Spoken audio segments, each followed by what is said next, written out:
ओम नमो नारायण। रिहास में आपका स्वागत है।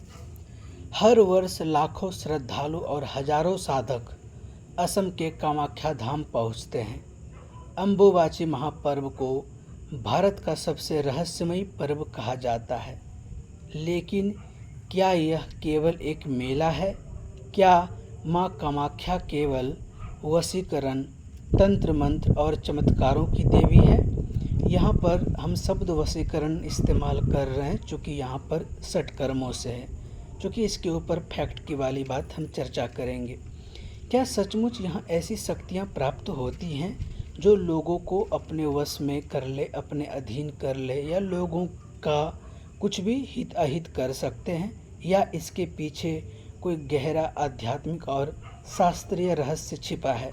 आज हम इन तथ्यों पर शास्त्रों और तांत्रिक दर्शन के आधार पर इस रहस्य को समझने का प्रयास करेंगे।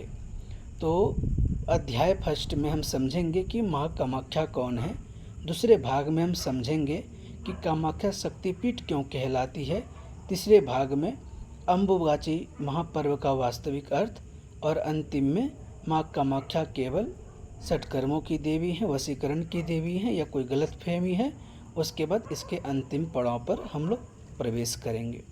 तो चलिए समझते हैं माँ कामाख्या कौन है। जैसा कि हमने शॉर्ट्स वीडियो में आपको बताया कि माँ कामाख्या काम और अख्यात यानी कि एक ऐसी शक्ति जो अक्षत जगत में स्थित है, वो सर्वेश्वरी, वो महामाया माँ कामाख्या हैं, जिनके ही वजह से परमपिता परमेश्वर के मन में एक भाव जागा, काम भावना जागी, एको हम बहुश्यम, एक से अनेक हो जाएं। तो इसके बारे में हमने शॉर्ट्स वीडियो में बता रखा है। अब जानते हैं इनका स्वरूप। आज इंटरनेट पर कामाख्या नाम सुनते ही बहुत लोगों के मन में वशीकरण, तंत्र मंत्र और चमत्कारों जैसी बातें आने लगती है। लेकिन शाक्त परंपरा का दृष्टिकोण बिल्कुल अलग है। कामाख्या आदि शक्ति का ही स्वरूप है।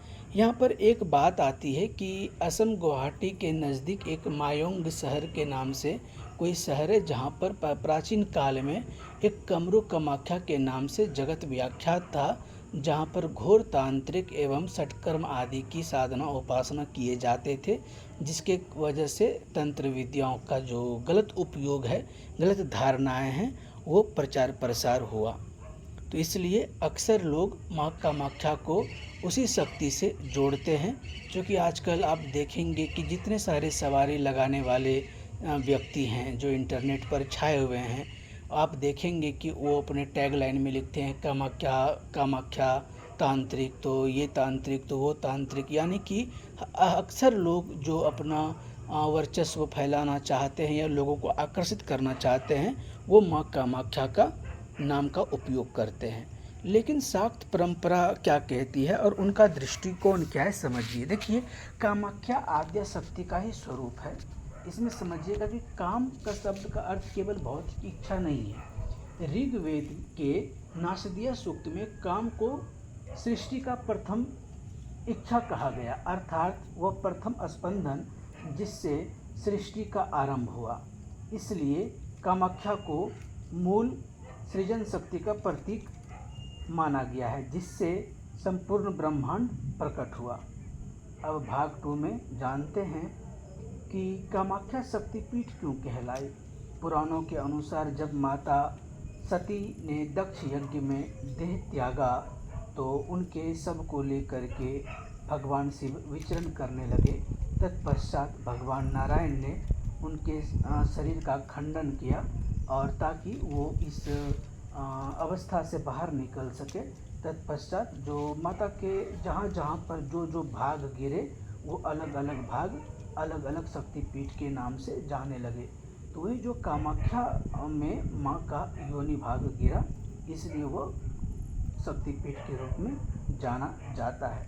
लेकिन तंत्र क्या इसे केवल योनि पूजन या योनि से जुड़ी हुई शक्तियों का उल्लेख मानते हैं, या कुछ और? तो समझिएगा कि यहाँ पर मान्यता है कि कामाख्या में जो माता के सती की जो योनि भाग की पूजा की जाती है, इसको तंत्र इसके शाब्दिक रूप से कहीं अधिक गहन और गुण तत्वों के ऊपर ध्यान देती है। यह सृजन, मातृत्व और ब्रह्मांडीय गर्व का प्रतीक है। यही कारण है कि कामाख्या में देवी की मूर्ति नहीं है, वहाँ प्रकृति योनि पीठ में पूजा होती है। अब जानते हैं कि अम्बुबाची महापर्व का वास्तविक अर्थ क्या है। बहुत लोग अम्बुबाची को केवल देवी के रजस्वला होने की मान्यता से जोड़ते हैं, लेकिन इसका दार्शनिक अर्थ कहीं अधिक गहरा है। अम्बुबाची प्रकृति की सृजन शक्ति का उत्सव है। यह हमें याद दिलाता है कि जीवन का स्रोत पवित्र है। प्राचीन कृषक समाज में भी इस काल को विशेष महत्व दिया जाता था। धरती, वर्षा और बीज के मिलन से नए जीवन की संभावना उत्पन्न होती है। तांत्रिक परंपरा इसी सृजन चक्र को देवी का स्वरूप मानती है। इसलिए अम्बुबाची केवल धार्मिक आयोजन नहीं, बल्कि जीवन के प्रति सम्मान का उत्सव है। अब आइए समझते हैं, क्या कामाख्या केवल सत्कर्म आदि या वशीकरण की देवी हैं, जो आज की डेट में सबसे बड़ा गलतफहमी है। आज सबसे बड़ी गलतफहमी यही है कि सोशल मीडिया पर हजारों विज्ञापन दिखाई देते हैं। कामाख्या सिद्ध तांत्रिक, 24 घंटे में वशीकरण, प्रेमी वापस लाएं, 100% गारंटी। लेकिन प्रश्न यह है कि क्या शास्त्र ऐसा कहता है? तो उत्तर है नहीं। वास्तविक तंत्र का उद्देश्य क्या है? वास्तविक तंत्र का उद्देश्य ना तो सत्कर्म था, ना ही किसी का अहित करने का कोई शॉर्टकट। वास्तविक तंत्र का उद्देश्य है आत्मज्ञान, शक्ति जागरण, चेतना का विकास और शिव शक्ति का एकत्व। तंत्र कभी भी भय बेचने की शिक्षा नहीं देता। यदि कोई व्यक्ति आपको डरा कर पैसे मांगे, चमत्कार की गारंटी दे, या किसी को जबरन वश में करने या किसी को जबरन अपने अधीन करने का दावा करे, तो सावधान हो जाइए। यह आध्यात्मिकता नहीं, व्यवसाय है। माँ कामाख्या का वास्तविक संदेश क्या है? वे हमें सिखाती हैं सृजन पवित्र है, शक्ति पवित्र है। जब मनुष्य के भीतर भी वही शक्ति विद्यमान है, जब हम अपने भीतर के भय, क्रोध, लोभ और अहंकार को जीतते हैं, तभी देवी की कृपा का वास्तविक अर्थ समझ पाते हैं। यही कामाख्या का रहस्य है, यही अम्बुबाची का संदेश है। यदि यह वीडियो आपको पसंद आया हो तो रिहास को सब्सक्राइब जरूर करें। सनातन योग, तंत्र और आत्मज्ञान की प्रामाणिक जानकारी के लिए रिहास से जुड़े और अपने दोस्तों परिजनों के साथ शेयर किए। अभी माँ कामाख्या के सबसे बड़े रहस्यों के ऊपर हम बात करेंगे, जो अधिकांश लोग नहीं जानते। यह भाग 2 में इसका वीडियो आपके समक्ष बहुत जल्द हम लाने का प्रयास करेंगे। तब तक बने रहें, हंसते रहें, मुस्कुराते रहें, गदगदाते रहें।